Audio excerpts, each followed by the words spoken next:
উখিয়ায় যানজট নিরসনে জেলা ও উপজেলা প্রশাসনের উচ্ছেদ অভিযান, প্রশাসন চলে যেতেই ফের রোড দখলের অভিযান। বিস্তারিত থাকছে কক্সবাজার থেকে কামাল উদ্দিন জয়ের প্রতিবেদনে। কক্সবাজারের উখিয়া উপজেলার কোর্ট বাজার স্টেশন এলাকায় দীর্ঘদিনের যানজট নিরসনে জেলা প্রশাসন ও উপজেলা প্রশাসনের যৌথ উদ্যোগে উচ্ছেদ অভিযান পরিচালিত হয়েছে।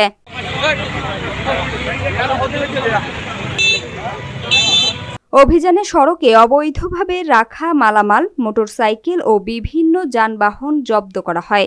মঙ্গলবার কক্সবাজারের সহকারী কমিশনার ও বিজ্ঞ এক্সিকিউটিভ ম্যাজিস্ট্রেট মঞ্জু বিন আফনানের নেতৃত্বে ভ্রাম্যমাণ আদালত পরিচালিত হয়।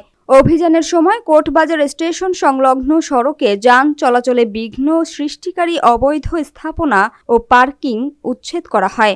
এ সময় অভিযানে সেনাবাহিনী, পুলিশ, কোর্টবাজার স্টেশনে দায়িত্বরত ট্রাফিক পুলিশ, গ্রাম পুলিশ, কোর্টবাজার দোকান মালিক সমিতির নেতৃবৃন্দ, রত্নাপাল ইউনিয়ন পরিষদের চেয়ারম্যান ও সদস্যবৃন্দ, গণমাধ্যম কর্মী এবং টমটম ও সিএনজি লাইনম্যানরা উপস্থিত ছিলেন।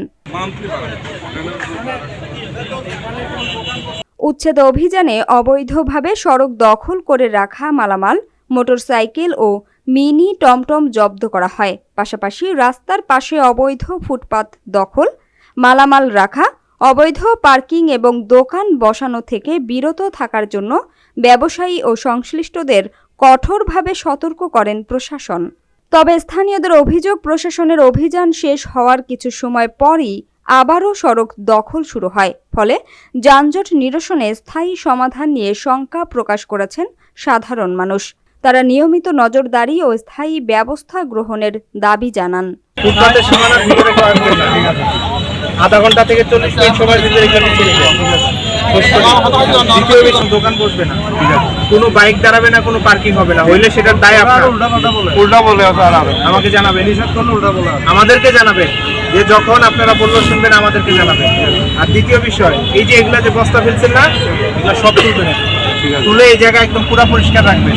এখানে যত দোকান আছে এদেরকে এটা বলে দিচ্ছি।